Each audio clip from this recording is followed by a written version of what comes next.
We the people tell the government what to do. It doesn't tell us.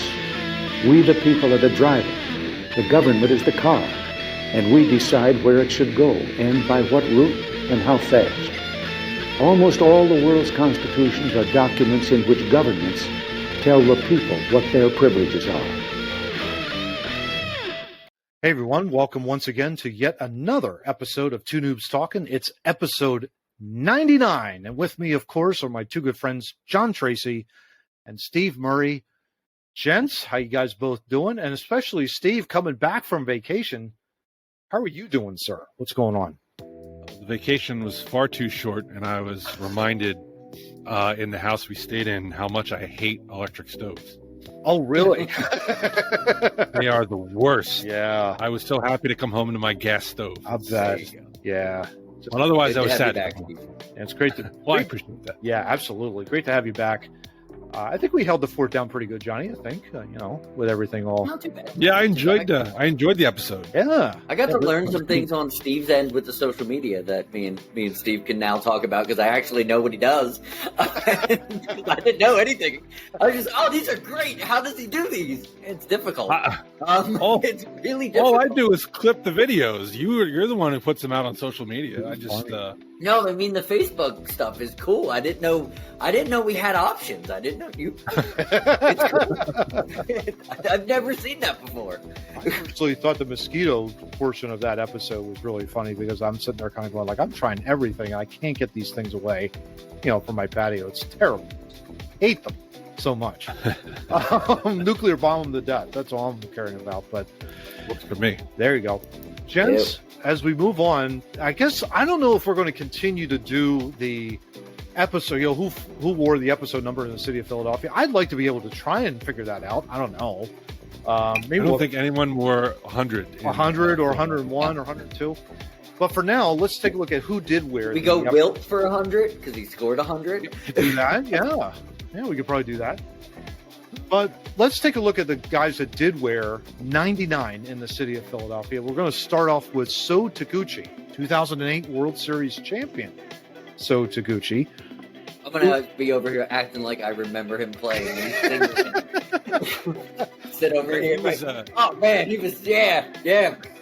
I remember him. He was skinny as hell. Yeah. I do remember what he looked like, but I do not remember him once on the field. One of those guys. I think he was like a defensive replacement. Yeah, exactly. Defensive replacement, I think. Pretty much it, or a pinch runner or something like that, but that was pretty much it. Hey, you need to go pinch runner. We needed one last night. Do either of you guys remember Turk Wendell at all? Because he also wore 99. Who? Okay. I do remember him. Okay. He had like a shark tooth necklace or something. I also know that he was a Mets reject, which says a lot about him. But moving on, we got Johnny, your boy, Mitch Williams. Mitchie Poo, right? I mean, come on. One of the all-time great closers, I guess. Maybe all-time. Drunken Bowler is more what I know him for. Yeah, but there was Mitchie Poo. He threw some strikes. I forgive him. I forgive him for the Joe Carter home runs. And thinking about that is like he got death threats for that, and I'm thinking like, really? I mean, yeah. Come on. Yeah, that's a little excessive. I mean, I'm thinking like idiot. They had no business being there, and they ended up beating the Braves to get to the World Series. I mean, come on, it was a once in a lifetime type of team. They weren't going to be in there for the long haul. That kind of deal. Yeah. But we do have a couple of Eagles players, of course. Jerome, right? I mean, Jerome Brown. Well, yeah, one of the great defensive tackles, and tragically his life cut short, of course. But who knows if he doesn't have that automobile accident in Florida. I mean, you never know what that career was going to be. And Spain, most likely. Yeah. I mean, that guy could. If you just take those couple years and span them out, seemed like he was going to have a long, lustrous career. No question. And he probably would have ended up joining a bunch of his teammates in Arizona in like 93 or 94. Most likely he would have been an Arizona Cardinal. or maybe nobody would have left. Norman Brayman, though, Johnny. That's all I have to say about that. That's about the. Jerome was a tough dude. but he was. He might have made Norman Braman see the way. Remember, that dude was massive. Yeah. Massive. Yeah. Did you ever hear the Jerome Brown story about when the KKK came to his hometown and he got his stereo, put it in his pickup truck, and drove to the site of where it was going to be and just hung out, and they just totally diverted their scattered where they are. That's awesome. Love it. This is one of the best stories ever. That's awesome. Then, guys, we always have the obscure ones, but Mel Tom played for the Eagles, right? 99. I'm going to flash his picture up, and what a picture this guy is. Holy cow. Mel Tom. We figured he's the guy smoking the cigarette outside the Kensington bar, right? You know, and you can't even say his name is you can't say it is two different words. His name's Mel Tom. Like, you can't say it. Mel Tom. Yeah, not Mel Tom, but it's Mel Tom. That's right. And he only grunts to meet you. When you say his name, he only grunts. That's it. That's it. Yeah. How you doing? Exactly. But then, guys, I mean, this guy did not play for us in the city of Philadelphia, but his number is retired in NHL history, Wayne Gretzky. And why don't we just talk a little briefly about his career? Of course, one of the all-time greats, if not the greatest hockey player in the history of the league. Yes. With what team would you like to talk about him first? Oh, yeah. Holy cow. Well, how about the trade from Edmonton to Los Angeles and that kickstarting all of the teams in the South? That just goes to show made Barry Melrose famous. Yeah. He literally made Barry Melrose famous. Yeah. Barry Melrose would agree with that statement. Absolutely. Mm-hmm. But you've got, like, the all-time, like, probably he wasn't, I mean, yes, he had over 800 goals, but the assists that he had was ridiculous behind the scenes. Yeah, right, Steve, guys? what was that stat that you were telling us? Yeah, so the stat is if you took away every single one of his goals in his career, he would still have more points than anybody else in NHL history. That's ridiculous. Crazy. And for those people who try to diminish it by saying, "Oh, well, he played in the '80s." Well, I was thinking about this the other day. He overlapped with Marc Messier, who I think we all agree is one of the greatest NHL players of all time. Easily. He overlapped, I mean, same time frame as Steve Yzerman, who's probably one of the greatest NHL players of all time. And neither one of those guys is anywhere close to him in points. Yeah. So, you know what I mean? And he also played in the 90s in the early clutch and grab era. So he did play at a time where it wasn't so easy to get open. Exactly. Yep. I mean, he had 90 points, just to give you an idea, 97-98. He had 23 goals, 67 assists, and for 90 points in a clutch and grab era. His entire career, though, guys, 894 goals, 1,963 assists, for 2,857 points. Just to give you an idea of the... And the next closest point getter, I think, is Jágr at like 17 something or other. Yeah, and Jágr would have to play until he was 72. Which he might do. He is easily going to. If he had not skipped those 3 years to play in the KHL, he might have cracked 2,000. Yeah. And been only the second player to do it. But you're talking a talent like Jágr. Oh, you know what I mean? Yeah. Had to not do certain things and score more and do this and do that just to maybe catch weight, maybe even think about catching them. Yeah, exactly. Oh my gosh,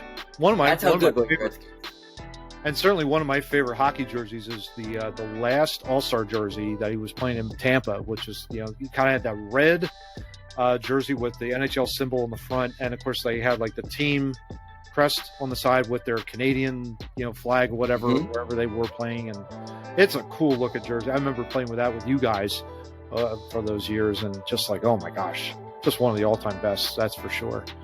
I almost acted like it was Wayne Gretzky out there in the field, out there in the rink with you guys. Well, yeah, right. He's the reason you guys gave props to my kid last week wearing 98. Yeah. And the reason he wears 98 is because he wanted to wear 99.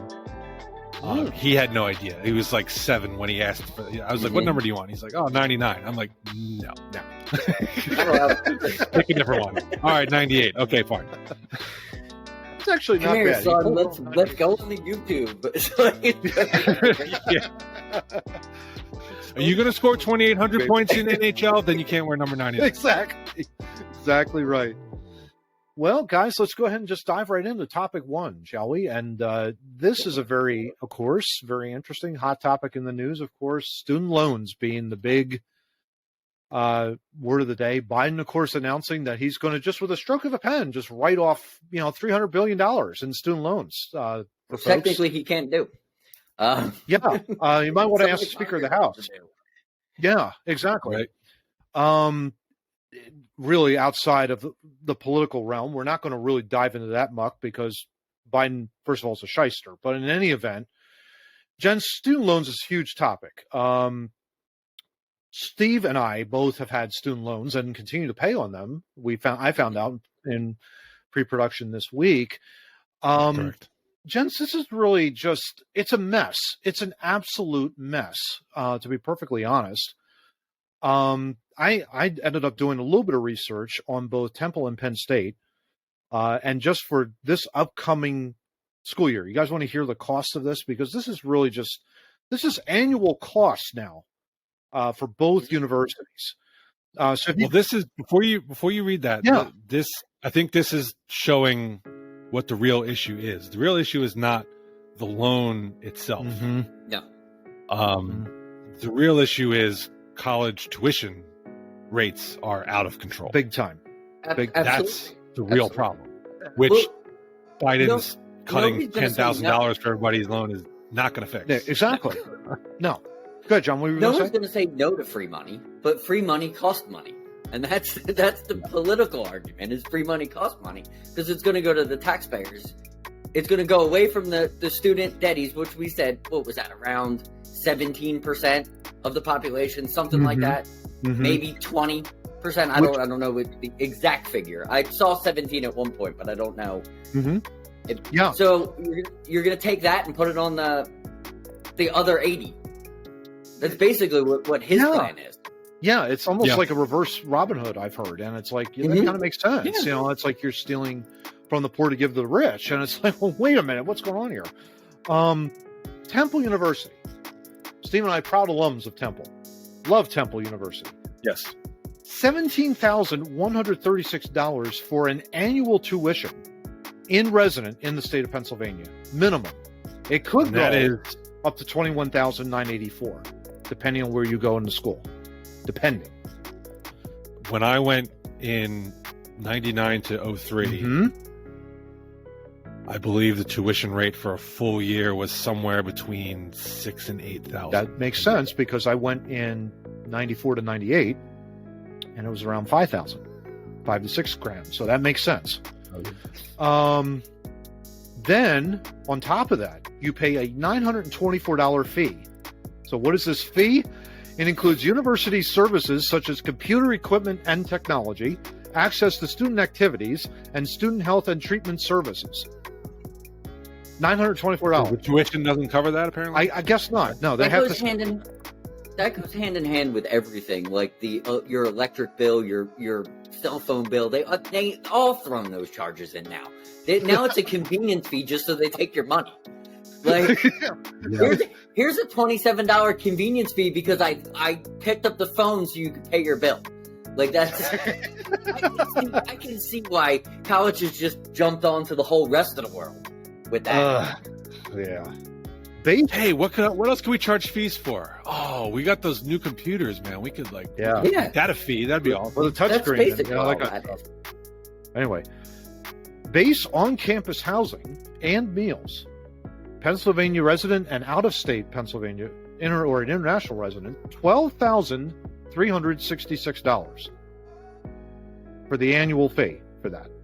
So dorm room and you're board. staying there, you're getting all your meals there. You have a stipend, more than likely $12,366. Now, we had a debate before we came on here as to how reasonable that was. Matt seemed to think that was Outrageous. unreasonable. Yeah. All right. So I'll round it to 12,000. So you're at college. Let's just say August, September, October, November, maybe into December. We'll count. We'll say the end of August and beginning of September counts as a month. So you're okay. That's 4 months fall semester. Then January, February, March, April, May. So let's say 8 months. Okay. Just to account for holidays and all that stuff. Yep. So 12,000 divided by 8 is $1,500 a month. Okay. Which gets you housing and food. I assume 3 squares. And that's 3 meals a day. That sounds about right. That's probably not unreasonable. That's probably right on the money, actually. Starting to think about that. Yeah, that's pretty good. Yeah. But here's the thing. Estimated annual cost for a Pennsylvania resident, the minimum is $30,000, $30,426. And again, depending on where you go in what school, the highest is $35,274. So if you multiply that out times 4, you're looking at a minimum $120,000. But you have to stay on campus. You have to stay on campus, correct. Temple, when I went to Temple, 70% of the student body commuted. Yeah. I don't know if that's still the case or not, but you could save yourself a whole hell of a lot of room and board if you don't have the ability to Temple commute. is set up for the commute. It is. The Pennsylvania or the Philadelphia rail system is perfect for it. If it drops you right off, you can live anywhere. Oh yeah, the regional rail and the Broad Street line, the subway, both have stops at Temple University. Yep. But that's the one thing nationwide. Like for Temple, that it's very easy to stay off campus. I don't know if it's that way across in all the cities. I'm not really sure. I mean, I live in a college town. And you don't have to live on campus because they have a bus system that is ridiculous. It's like every 33 seconds a bus is going by. Like they have no matter where you are in this city, like you can get to Texas State University. The buses are just ridiculous. Yeah, and also in Austin, same thing. It's in a city. It's in the city the same way, same setup with the rail system. It goes right into the college. So I don't know if everybody's set up that way, but the ones that I've seen are set up that way, which makes it easier. Temple's convenient that way, but Matt also did research for Penn State, which is definitely not the opposite. It's just the opposite. Exactly. Penn State University Park. So we are talking right in the smack dab of State College, Pennsylvania. In the middle of nowhere. You can't go anywhere, right? If you want to go out there, $19,286 if you're a Pennsylvania resident. That's for tuition. Yep. Right. $38,651 if you're a non-PA resident. So if you're in New York and you want to go to Penn State, $38,000, nearly double it's close to double. Internationally, so if you're in Canada and want to come to Penn State and stay in, that kind of deal, $40,000. I want to meet this one person. They're out there, but $40,000, $40,151. Room and board is comparable, $12,984 across the board. PA, non-PA, makes sense. Like we said, that makes sense. You kind of have to pay that though when you go to Penn State. Yeah, it really though. Because where else are you going to live? Exactly. Yeah. Penn State total. So this is a combination of both. You got your tuition, as I mentioned, and then your room and board. $32,270 for a PA resident. $51,635 for a non-PA resident. $53,135 for an international. And again, if you multiply that out times 4 years, gents, you're looking at a minimum of probably about $128,000 for Penn State PA residents, but over $200,000 if it's a non-PA. $200,000 if you coming in from New York State into into state college. That's ridiculous. If you take the loan for the room and board, if you take the loan for the room and board, exactly, yeah. But then we're seeing otherwise you probably avoid that and you try and just go for the tuition and you live in an apartment somewhere off campus. But again, you're not, it's the same deal. It's almost like you're paying an apartment and it's like it's almost comparable. The average student loan debt across the entire United States, so I looked at that too. Average student loan debt across 43 million people is $39,351. The average student loan monthly payment is $393, $393 per month. The total student loan debt across the board of the 43 million that have it, $1.75 trillion. That is insane. 1.75 trillion. And of the 43 million that have debt right now, 2.6 million are at over $100,000 or more. So it's a small percentage of the 43 million that have it, but still, it is a significant. It's a house. It's a house, guys. Yeah. Now, okay, so what do we do? Like with this, we can't just Biden's option of writing off $10,000 just because big companies do it all the time. It's the old joke at Seinfeld. These big companies, they write off everything. That's not the solution. It's just not. You cannot do this. The timing of this makes it pretty clear it's politically motivated. Very much. Yeah, so. Exactly. Absolutely. But we're about trying to get a resolution with this, right? At the end of the day. His one move he could have did if it wasn't politically was he could have put a moratorium on it like he did before, like Trump did. Take it all the way to the beginning of the year, right? So nobody just we're taking a break, guys, because we need to figure this out. Then he could have easily asked Congress to come up with a forgiveness program, which they could easily do, which maybe could have been 5-10% forgiveness per month on payments that are on time. If you don't pay your payments on time, Congress is going to help you. Could have easily did that. He could have also stopped the brakes on it and could have went to Congress and say, hey, can we get rid of the interest rate? Which Congress could have easily put it in a law or put it in papers and they could have signed it a law, take care of it. Boom. He could have helped people by doing those 4 things. He did none of that. Yeah. So there is no solution other than, I think, those 4 things.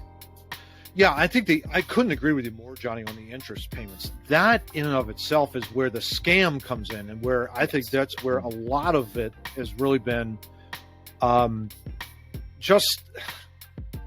you're adding additional cost to it when you do the interest payments. And when you stretch this out over 20 years, Steve, correct me if I'm wrong, you and I think both had 20-year loans. I know I did with the grad student loans. I think you're doing it right now.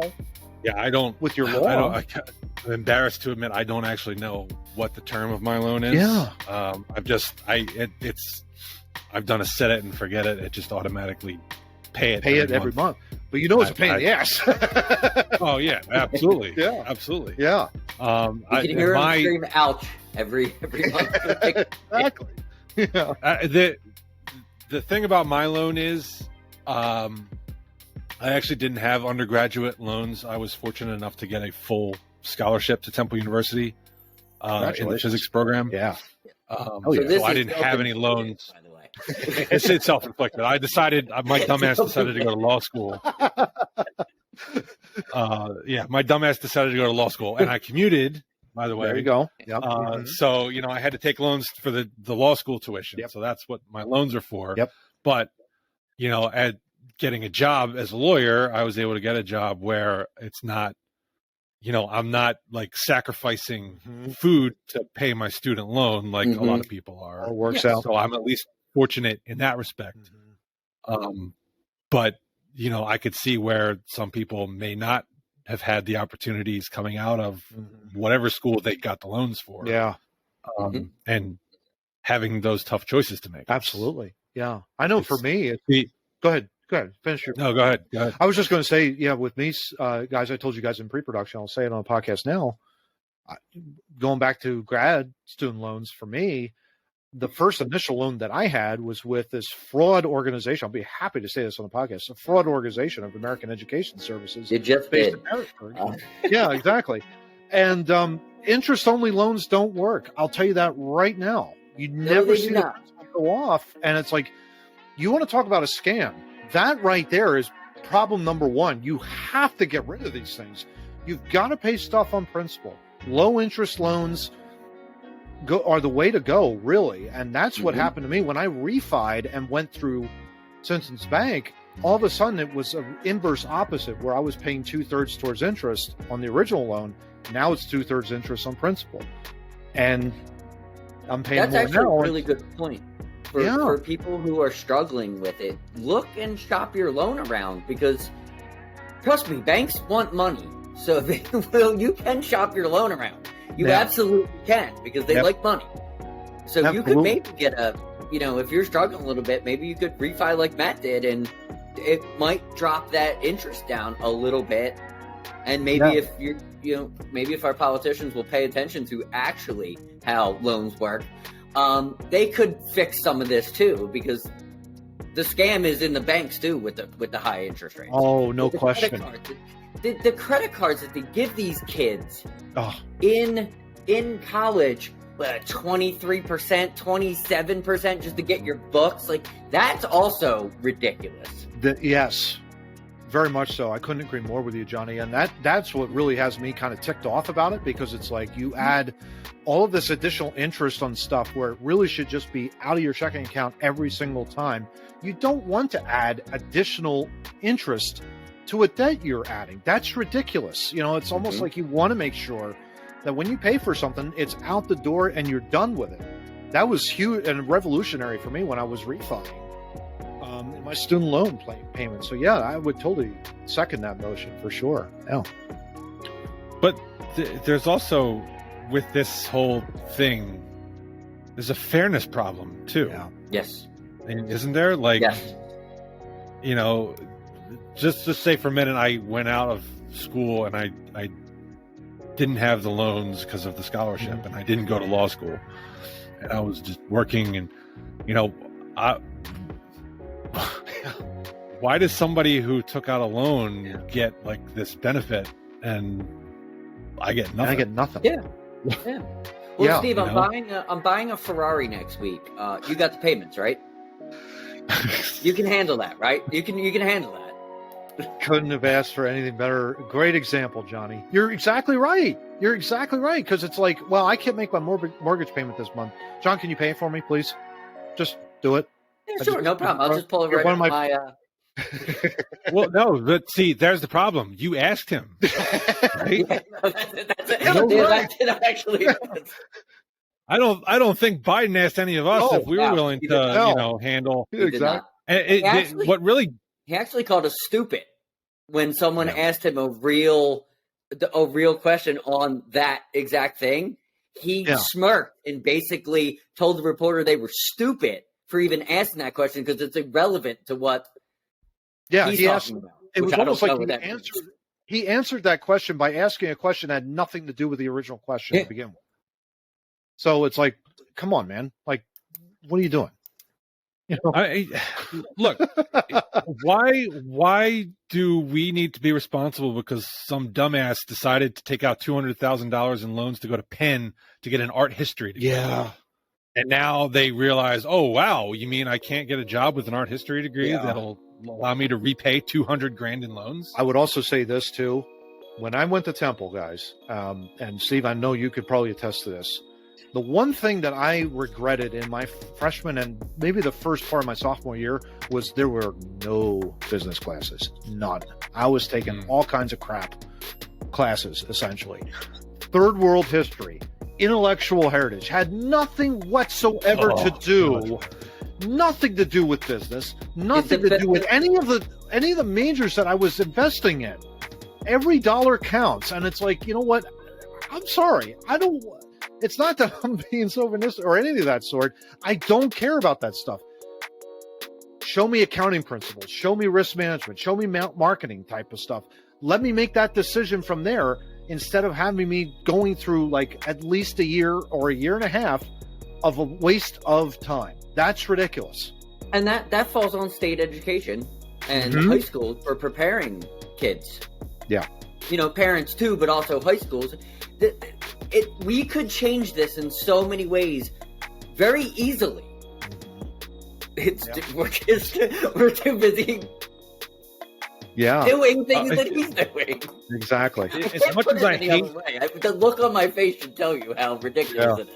Yeah. As much as I hate congressional hearings, rather than doing this loan stuff, why isn't Congress dragging heads of major universities in and saying, where the hell is all this tuition money going to? That would be a great idea.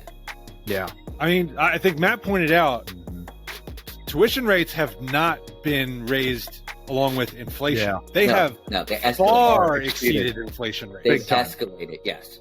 Yeah, that's ridiculous. All right, guys, here we go with topic number 2. And, Johnny, I think with the Phillies now playing great, again, Bryce Harper coming back, right? I mean, just a tremendous job. They've already released the 2023 schedule, and holy cow, I have to give Manfred props. Rare for me, since I don't like him all that much. The schedule was released, and for the first time in the history of Major League Baseball, everybody is playing everybody. John, I mean, what are your thoughts on this? This is really freaking cool. We're not playing the Mets 19 times anymore. I mean, it's great. I love it. That was, I think the biggest point we talked about was that's the best part about it is there isn't 100 games in your division anymore.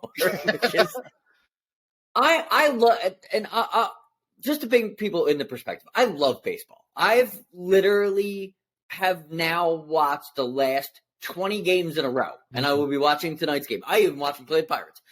I watch a shit ton of baseball. A shit ton of baseball. Mm-hmm. I am so tired of them playing the Mets. They go away, and then they play the Mets again, and then they go away, and then they play the Mets again, and then they play the Braves, and then they go away, and then they play the Braves. Like that, I can't wait for that not to be a thing. Like you should do a West Coast trip where you play Arizona, San Francisco, Seattle. Go up to Seattle, come home, and I don't have to see the Mets for 2 months. Yeah. That makes the series better. It makes the division games mean more because you don't see them that often. But it's literally like you could go into the West Coast and then you go Colorado, and then all of a sudden you're hitting Kansas City and St. Louis on the way back home. Yeah. That kind of a deal. I mean, that I think it's going to be a lot of the travel. I mean, that's going to be really, really freaking cool, I think. And it keeps the lifeblood going because you're right. They play, let's just round it up, 20 games on average, not all the time, but 19 games. So I'm rounding up to 20. 80 games, essentially, within the division, leaving 81 other games outside. Yeah. It gets tiring after a while. It's like, you get tired of seeing, the Braves 19 times. And you get tired of seeing the Mets 19 times. That kind of a deal. And you only... And the crappy Marlins. Yeah. Nobody wants to see them. But nobody wants to see the Marlins play. Not even Marlins people want to see the Marlins. They get no fans down there. That's true. Steve, I know you haven't had a chance to really peruse it, but I mean, just hearing this, what's your initial reaction on this? I'm with John on this. The 19 games is a lot. Mm-hmm. I think the NHL learned that lesson a few years ago when they had the schedule where it was like you played everybody in your division 8 times. Oh. So you played like Pittsburgh and the Rangers and the Islanders 8 times, and God. The whole idea was, we want to reinforce those, geographic rivalries or whatever rivalries you have within your division. Mm-hmm. It's like, but it would be kind of nice to see Calgary because they've got cool jerseys. Mm-hmm. Mm-hmm. Matter of fact, I think that season when they did the 8 games in division, I think there was like no East-West at all. Yeah, hardly. Wow. Or if there was, it was like at the NFL where you like pick one division and you play them, and that's it. Yeah. So you'd go 4 years between seeing Calgary coming into Wells Fargo Center. Yeah. Yeah. And you also get to, as a sports fan, you miss out on talent. Yeah. You know, there's that young kid. I don't even know where he plays for. I completely forgot his name. I think he plays for Seattle. Like, you'll get to see him. He's an outfielder. He's good.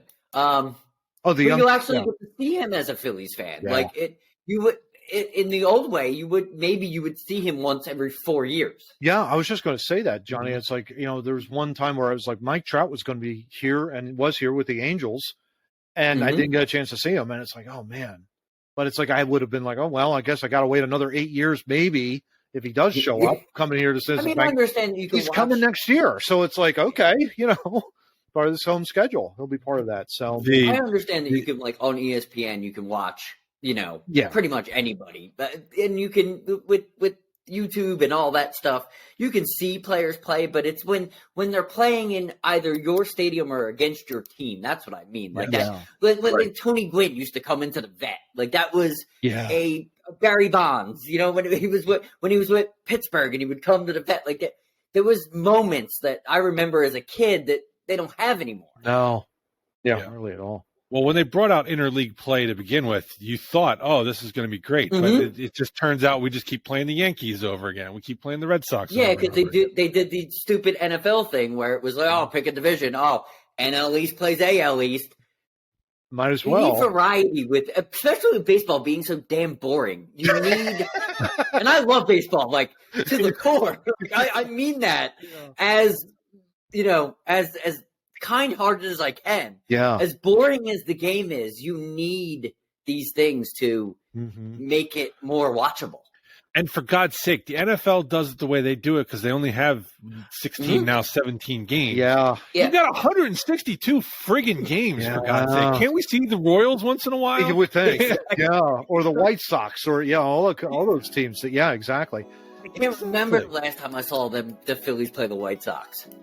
Can't either. That would be cool if that was like a Friday, Saturday, a Sunday afternoon game you turn on and the Chi Sox are in town. Like, how cool would that be? And that thing, like, you see like a young kid like a Tim Anderson playing, it's like that. I mean, he's a dynamic player. It'd be great to see him in Citizens Bank Park, that kind of a deal. But it makes me wonder, like, no, we got to get 19 games against the Mets. Exactly. It just drives me crazy. Steve brought up an interesting point with the NFL. Guys, do you ever think, and I think the answer is going to be no out of both of you, but do you ever think the NFL will ever try and do an MLB type of thing where they rotate? Roger Goodell's a racist. Can't. Oh, I'm sorry. What were you saying? They could do something simply, which they don't do, is think and play your division. Okay. And then pick a bunch of other teams to play instead of like, it has to be 2 games. It has to be 2 games. Like, you have to play the Cowboys twice. Why can't you just play the Cowboys home 1 year, away the next year, home 1 year? You could bring some more in.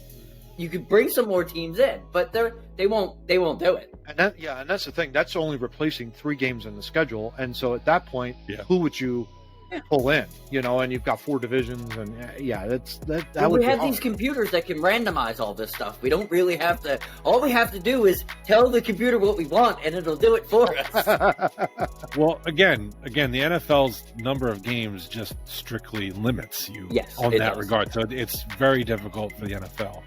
And NFL just the NBA, you play everybody. The NHL, you play everybody. I think you play everybody again. But they have 82 game schedules, so you can squeeze them in. Yeah. But I mean, I have to give kudos to Manfred. I would have never thought that in my Two Noobs career.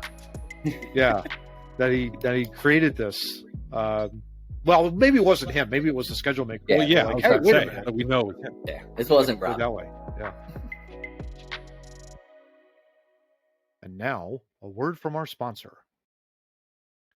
Today's episode is brought to you by the career website, jobdudeman.com. They advertise the greatest jobs and newest jobs on the market to get you started on a terrific career, particularly in state and government jobs. They have a new job coming open in December for the federal government that they wanted us to let you know about in particular. Now, you have no need for prior knowledge of the Constitution. or ever, even if you work there for 45 years. You are required to be able to talk out of both sides of your mouth. Preferred experience in questionable and risky testing in collaboration with potentially adversarial foreign governments. And you also don't need to know how to deal with the public or put yourself in their shoes. Contact Job Dude Man today if you think you're in line for this job.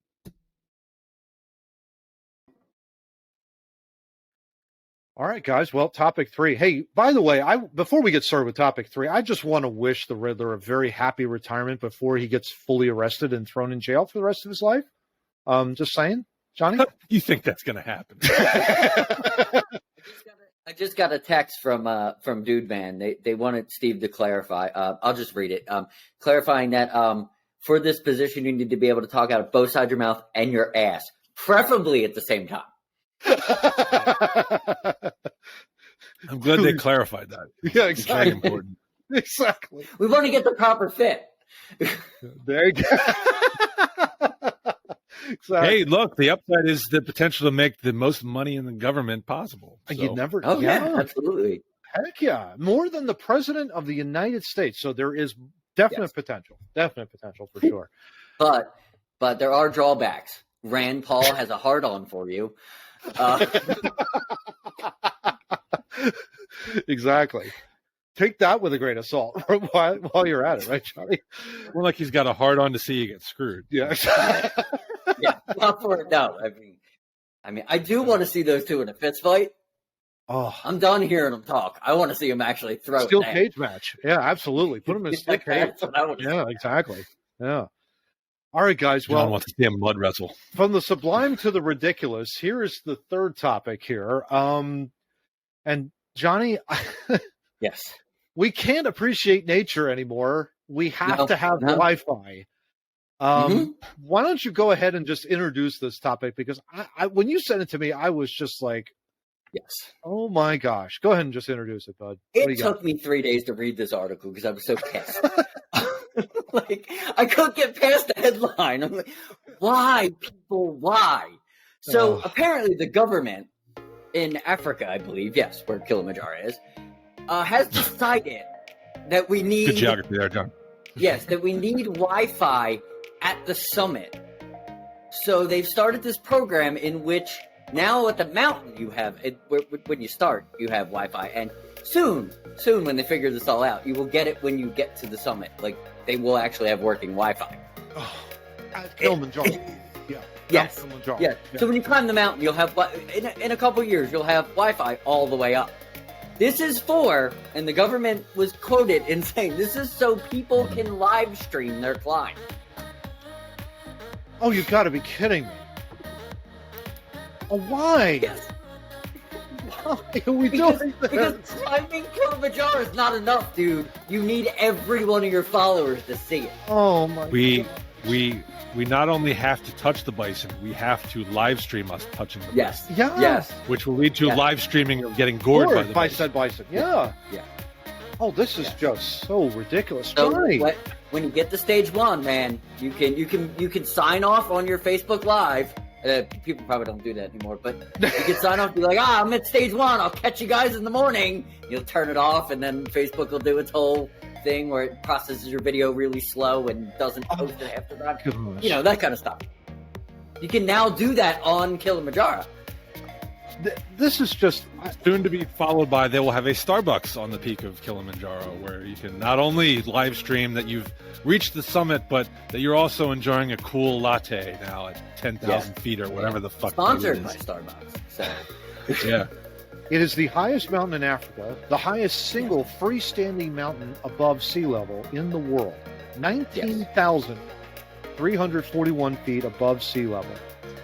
16,100 feet above its plateau base. Highest volcano in Africa and the Eastern Hemisphere. Highest in the world. One of the highest, yes.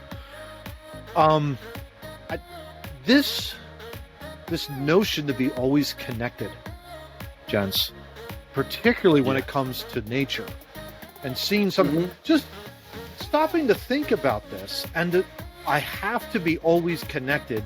And to climb Mount Kilimanjaro, I've got to Facebook Live this. we have got to. I don't know what the solution is, but it's almost like I want to slap everybody's phone out of their hands as they climb this stupid mountain. I mean, not stupid mountain.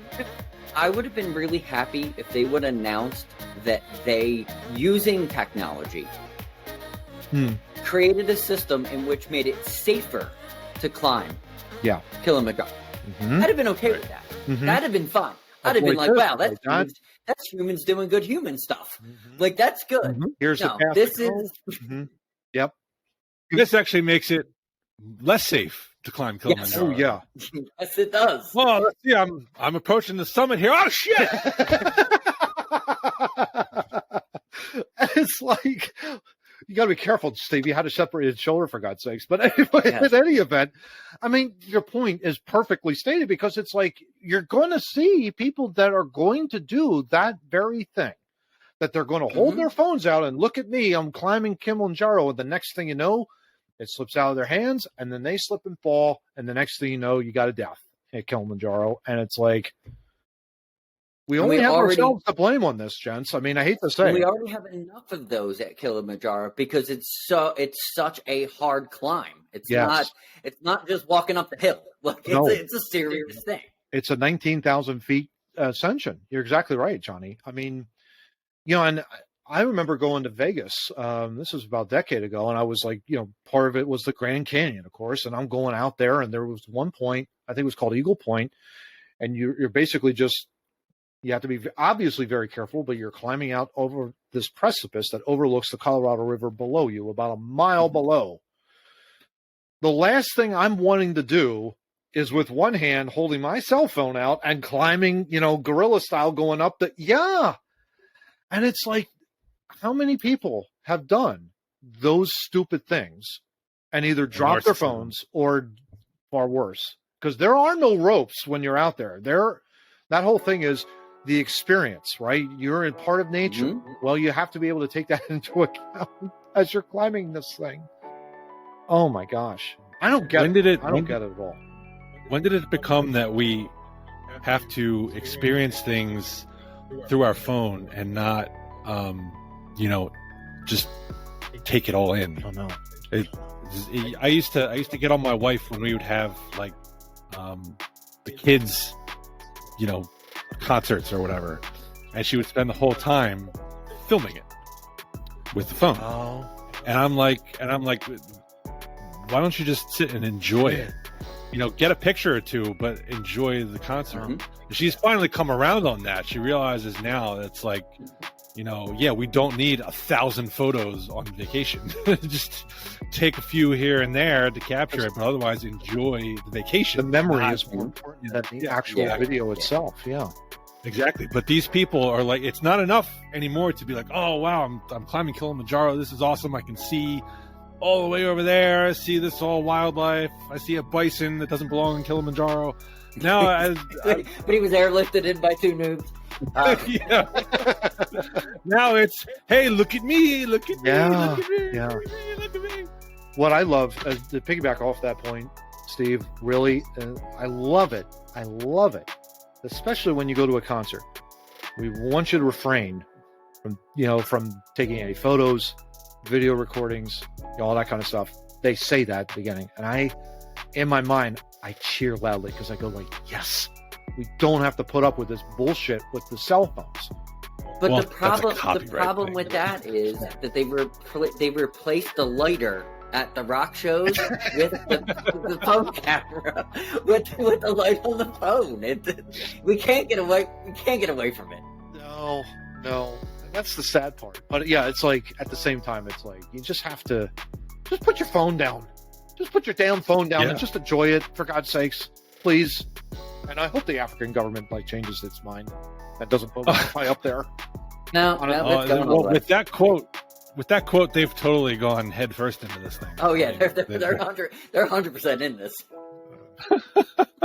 Don't know what to say. All right, guys. Well, here we go with topic number 4, and like we did last year.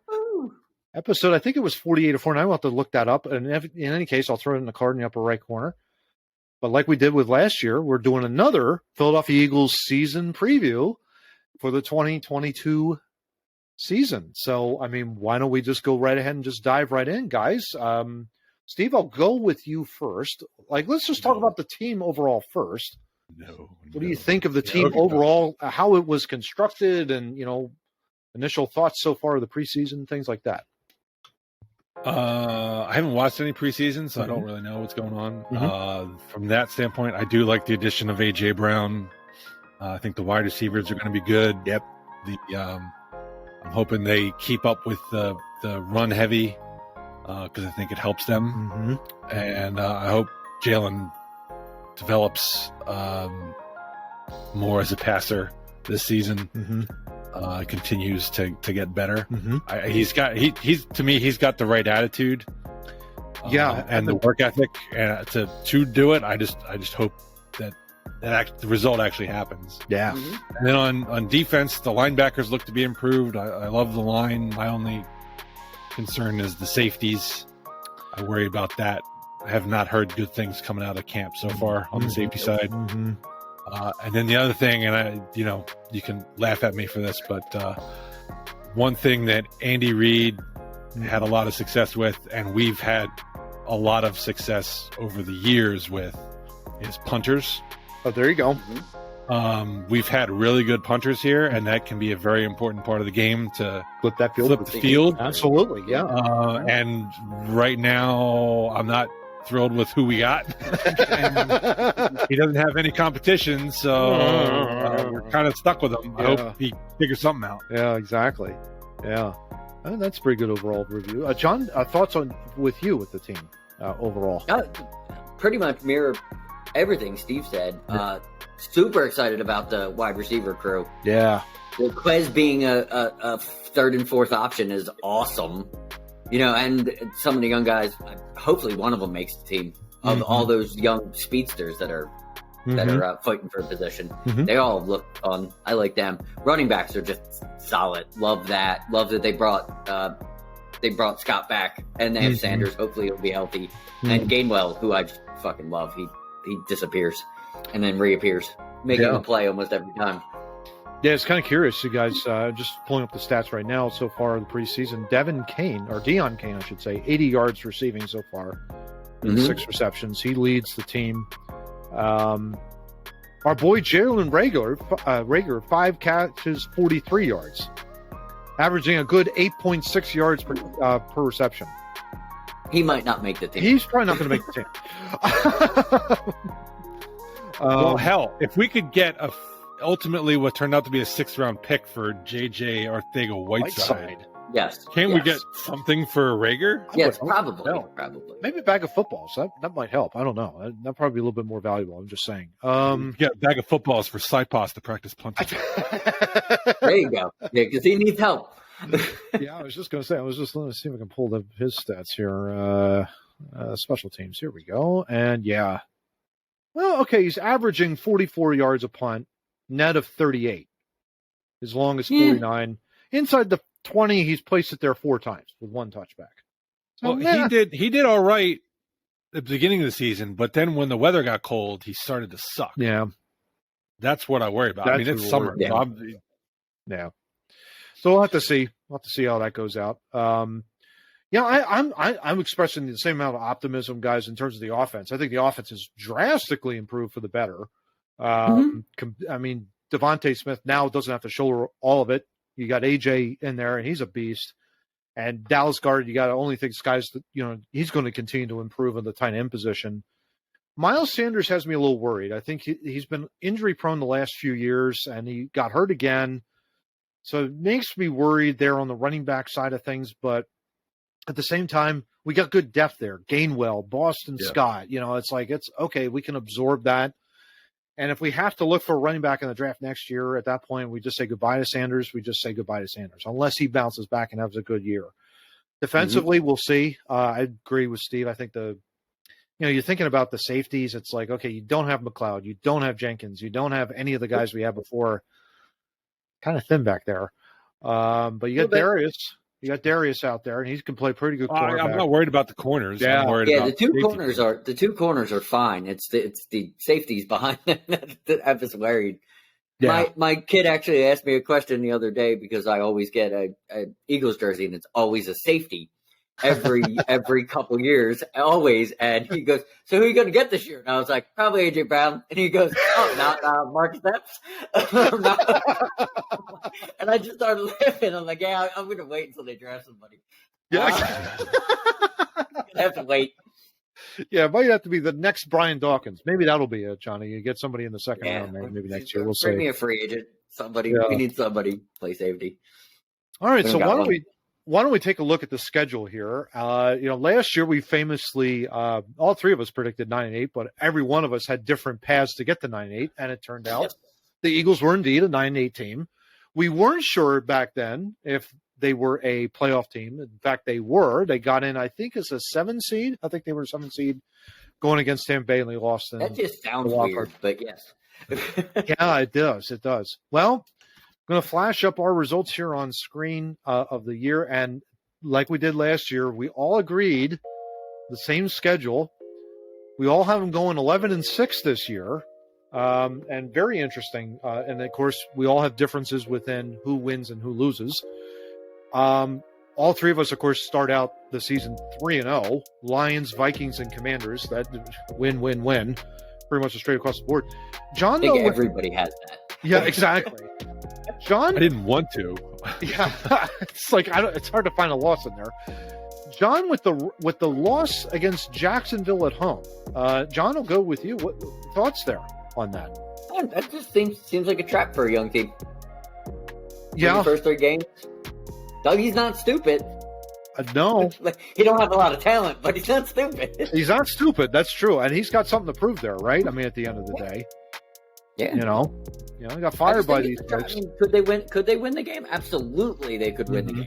Mm-hmm. If it was at Jacksonville, I would agree with you. Mm-hmm. But since it's at home and the lack of talent they have there in Jacksonville, I can't really see it as a loss.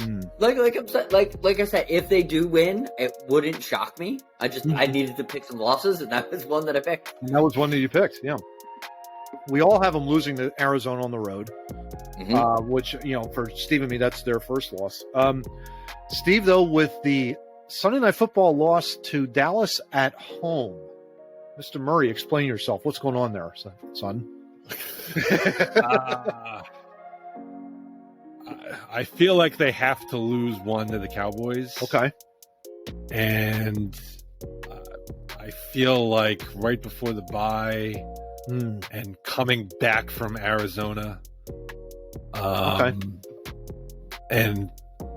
I just felt like right there was somewhere where it's more likely to happen. You have like a bounce back. We're 4-1. We lost the Cardinals. Okay, we got the bye coming up. Yeah, Cowboys, and then they're gonna let us down. Yeah. So especially Cowboys at home. Yeah, Cowboys. We don't play well against the Cowboys when we're home. Yeah. I think I think I had them as a W because it's like, well, Cowboys aren't the Cowboys of what they were a couple of years ago. That's for sure. No. And I'm thinking like, okay, maybe they've got it. Beating the Cowboys all the time. Yeah, but you have. I'm just doing this to annoy Glenn right now, more than anything else. You got the bye early. Bye is in week 7. Interestingly enough, you picked a loss there. I don't know what's up with that. Yeah, I have them losing against the Steelers, and I think this is a classic Pennsylvania rivalry, and more than anything else, I think it's a last-second field goal. I don't know why. I just coming off the bye. I have them as 5-1. They're feeling great. They're like, oh yeah, we got Pittsburgh, no problem. And it's like they come in and they maybe a little flat. Then all of a sudden they get a little bit motivated. They come back, but the comeback falls short. That's my thought process on that. I couldn't see them. No bend, no problem. Yeah, that's exactly what I was going to say. Yeah. It's simple. There you go. Yeah, my thinking exactly. Steve, though, with the Houston Texans. Now, Philly has never lost to Houston. Not the Oilers or the Texans, any team out of the Houston area ever in the history of the Philadelphia Eagles. Yet Steve has them pegged for a loss on a Thursday night football game. Steve, thoughts there? Short week, trap game again. You're looking ahead to Washington on Monday Night Football. Okay. You're coming off a win against the cross-state rival Steelers. It felt like one of those, destined to lose games. Kind of like a trap game. Yeah. Okay. We all have the Commanders with a sweep. Obviously, we're sweeping them out. Now, here's my question. Yeah. What week is that? 10? That's week 10. Yeah. Mm-hmm. All right, when they play the Commanders in week 10, is Carson still the starting quarterback? No. I would say no as well. I think I'm going to say no. Interesting. I'm going to say injured about week 6. I think injury or performance. I think it's performance. I don't think he's hurt. I think he's just so inept. They're probably 2-7 at that point, and they're just like, okay. I think it's performance, but it's going to be called an injury if I know Carson well enough. And we have to do a little side tangent here, guys. We all thought in 2016 when he was drafted, boy, we're going to multiple Super Bowls. We're going to the playoffs every year with this guy. And the mighty have fallen right at the end of the day. I don't know that we thought that in 2016, but certainly by the middle of 2017. Oh yeah, the Ginger Jesus was born. Yes, we were in the middle of 17. We all. But what happened there? I don't get it. He got hurt that Rams game, and he was never the same after that. It really was amazing. Just a dive across the end zone. Yeah. Well, he tore his ACL in that game, and it's supposed to take you a while. So I wouldn't have said 2018's performance was uncharacteristic. I would have said, look, he's coming back from knee surgery. It's going to take him some time. Then the back injury. I honestly think it was probably the concussion. Yeah, against Clowney. Yeah, because he had played. The team hadn't played that well, but he had played fairly well. I mean, he was the one who kind of got them to the playoffs that year. Because they had to win a bunch of games at the end, and he was sort of doing it on his own. Yeah. And then the concussion happened, and then for whatever reason he started playing hero ball and throwing shovel passes to defensive linemen, and there you go. Yeah, there you go. Then he went to Indianapolis and wore his button out really quick. Yeah, and then that happened. And started throwing shovel passes to defensive linemen. Oh gosh, that was a disaster. Those last 2 games were a disaster. They were absolutely trash. Oh my gosh, no wonder Irsay won and gone so quick. But speaking of the Colts, we all have them losing in Indianapolis. That's a tough game, to be honest with you. I mean, that's a tough road game after a Monday Night Football win. That's Matt Ryan. Matty Ice with offense. Yeah. Yeah, pretty good offensive line. Jonathan Taylor in the backfield. I think it's going to be a tough game. Remember when we talked about those safeties? Yeah, that's going to be an issue. Exactly. He's the type of veteran quarterback who's going to dissect that. Yeah. Oh, yeah. Packers on Sunday Night Football. You guys both have them losing to Aaron Rodgers. I have a win. You have to explain yourself. I do. You have to explain yourself. Last second field goal. I think it's just something where it's like we're going to play them tight. It's like we're coming off the loss in Indianapolis. So what Matt's saying, it's going to be 55-54. It could be. It could be, yeah. And I think Elliott will kick a 35, 40-yard field goal to win it at the last play of the game. It doesn't necessarily have to always be a 10-point win or a 7-point win. It could be just something in the last second field goal. And if you hang tight with them, you have to understand, Aaron Rodgers, too, does not have Devontae Adams on his lineup anymore. He doesn't have him. I think if Devontae Adams was there, it's a different story. And it's like, okay, how are we going to beat him in Philly? But I think we can hang with him. It has an upset. I think it's an upset to make. Aaron Rodgers, to me, even without Devontae Adams, is just, I feel like that's one of those. I'm with you. Whenever you played Peyton Manning, you're like, he's going to pick us apart. Even when you had Brian Dawkins and all those guys in there, you're like, Peyton Manning's going to shred us. Exactly. And he would put up 40 in through 3 quarters and be done. And I just feel like Aaron Rodgers is the same way. Yeah. And of course, unless Sirianni can figure out how Darius Slay can play all defensive back positions at the exact same time, I don't think we have a shot with Rodgers. Yes, it might be a Jonathan Gannon homework assignment that year or that week. That's for sure. We need him to cover everything. Him now. Yeah, exactly. Of course, in the reverse opposite, the Titans you guys have with the win and I have with the loss. I'm thinking, well, Derrick Henry's just going to run us to death in that regard. That's why I'm calling the loss there. I'm banking on Derrick Henry being out by that time. You're So. thinking about being hurt. I didn't realize I'm you broke his looking at foot it. last year. I had no idea. I have severe trauma from fantasy football last year when he got hurt late. So I just think it's going to happen again and again and again and again. Yeah. All right, we're playing him late this season. He won't be there. I look at it as, according to my win-loss, they've lost 3 out of their last 4. Mm-hmm. They're not feeling great. The Titans are coming in. It's a huge challenge. That this is one of those ones where it's like Signature win. Sirianni talks them up to get them. Like, all right, come on, guys. We're playing the Titans. Let's give them a. We lost the Packers. Let's give the Titans a show. Yeah. And we beat them. Got to do a little weed in the garden. Let's get it out there and get it done. Especially Yeah. when it's your only home game and then you got to go on the road 3. Like you want to show off for your fans because you're not going to see them for a while. It's that whole rah-rah, exactly how Sirianni works. Yeah, I love it. It's a good. It probably starts with, hey, it's not. It probably starts with, hey, it's not Aaron Rodgers this week. Yeah, exactly. Immediately, that makes everybody better. Exactly. Guess what, guys? He's not going to flat foot you all day. But I can throw one to you. Exactly. You've got we all have the Giants in the Meadowlands with the win. No surprise there. Bears, though, I have the lone win in Chicago. You guys with 2 losses. John, I'm going to go with you. Why do you think they're going to lose in Chicago? Because of the win-win. They beat the Titans. It was a big game after the loss. They kicked the Giants' ass, and I just think they throw one up against the Bears. Okay. It's simple. Kind of and a they mini can run. trap game? The Bears can run a little. Okay. And you got Justin Fields, who young quarterback. They can run a little with their running backs and their back, and their quarterback. So that gave us trouble last year when the quarterback could get mobile. Yeah, that's true. Steve, your thoughts there on the Bears' loss there? What do we got? Yeah, again, it's another trap for me. You just beat the Giants. You got the Cowboys coming up the following week. Okay. And it's on the road. I just, Okay. Kind of an overlook felt there. like a loss. Yep, got it. You, of course, have them with the lone win in Dallas on Christmas Eve, Week 16.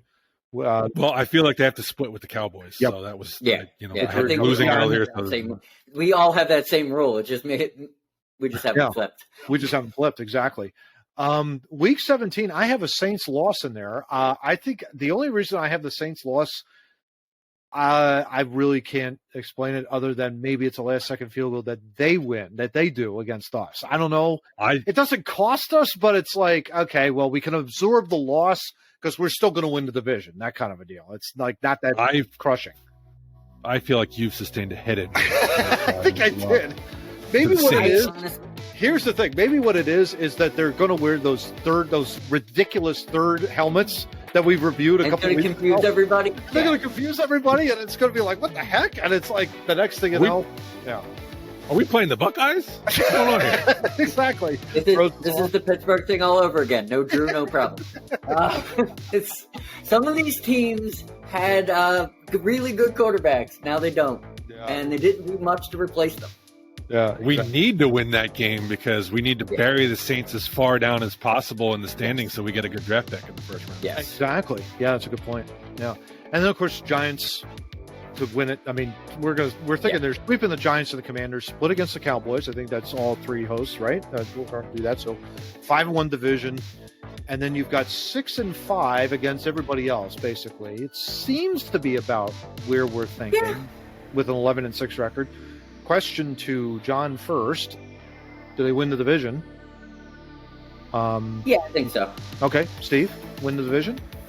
At 5-1 and 11-6, I think that would take it. I mean, it's really between us and the Cowboys. Really is. Yeah, and I think the Cowboys will finish like 10-7. 7 or something? But I just think that, you know what I mean? Like, it's going to be really close. So that probably puts them, if you're looking at the NFC, probably looking at about the 3rd or the 4th seed. So a home playoff game more than likely.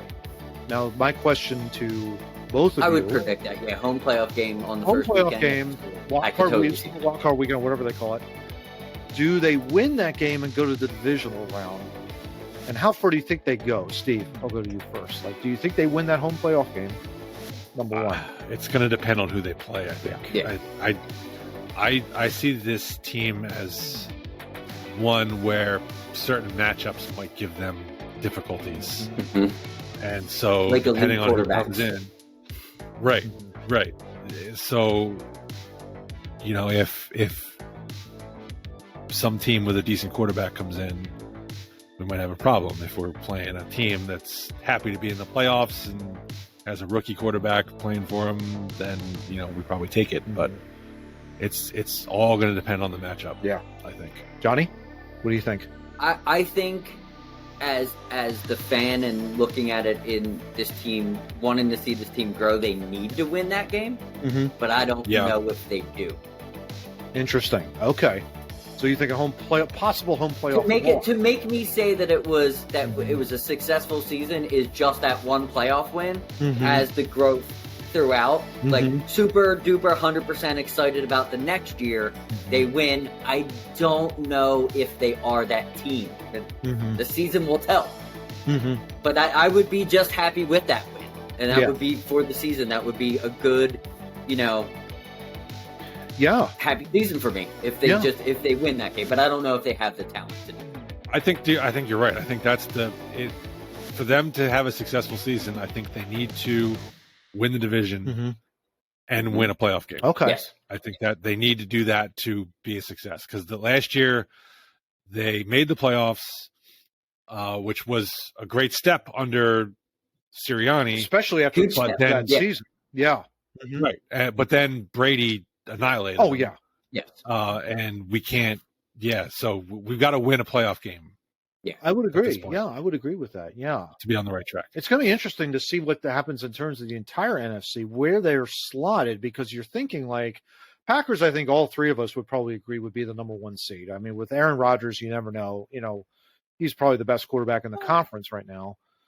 But it really depends on who that two is and where we fit in. That's where the question marks kind of start. You start to kind of feel a little foggy.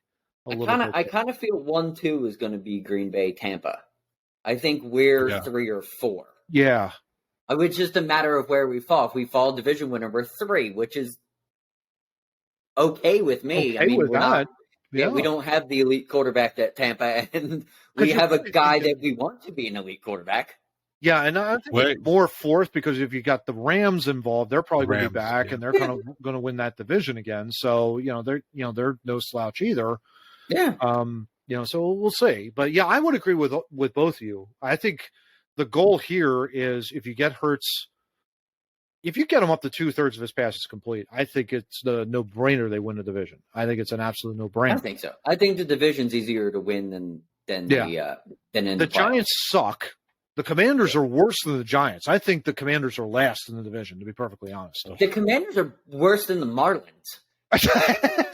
they fall further than the shittiest of the baseball teams. They're worse than that. They're probably worse than the Pirates, to be perfectly honest with you, Johnny. But I mean, but yeah, I think it's probably going to be, if you're thinking the division standings, you're probably looking Eagles, Cowboys, Giants, Commanders. That's my prediction for the NFC East. And then Eagles are probably third, or maybe they're probably going to be fourth in that division. That means they're playing the first wild card team, and then that really depends who's available in those 5, 6, 7. And at that point, it might be the Cowboys. Who knows? It might be the Cowboys at a home playoff game. I mean, you never know. Could be that close, but that'd be fun. That would be fun, especially with a win. Shout out to Glenn there. How you doing there, Glenn? What's going on there, pal? But we'll see. We'll see. I think they've got a chance to win at least one playoff game, and sky's the limit at that point, I guess. We'll see. Then matchups at that point. Everything after that's gravy this season. Heck yeah. Yes, absolutely. Well said. On that note, gents, that ends episode 99 of Two Noobs Talking. And can you believe it? It will be the centennial episode 100 of Two Noobs Talking next week, where we complete the tournament. We complete our Two Noobs tournament of the best Philadelphia athlete. So we're really looking forward to that. And guys, as always, it's great to be able to sit and chat with you, especially on this new Riverside application and everything. It's been great. Steve, it's great to have you back too.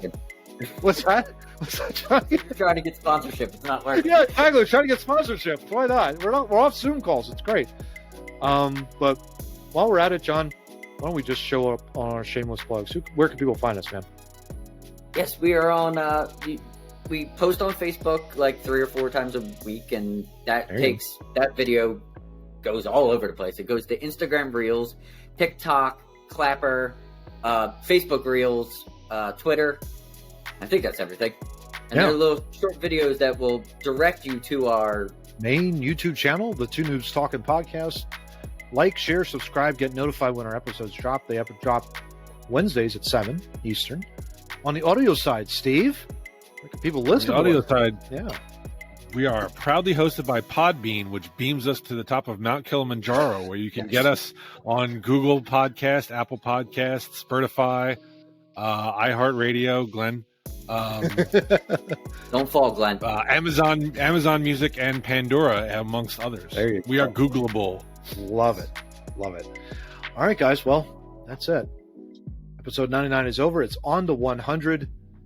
Until then, talk to you all next week. Take care.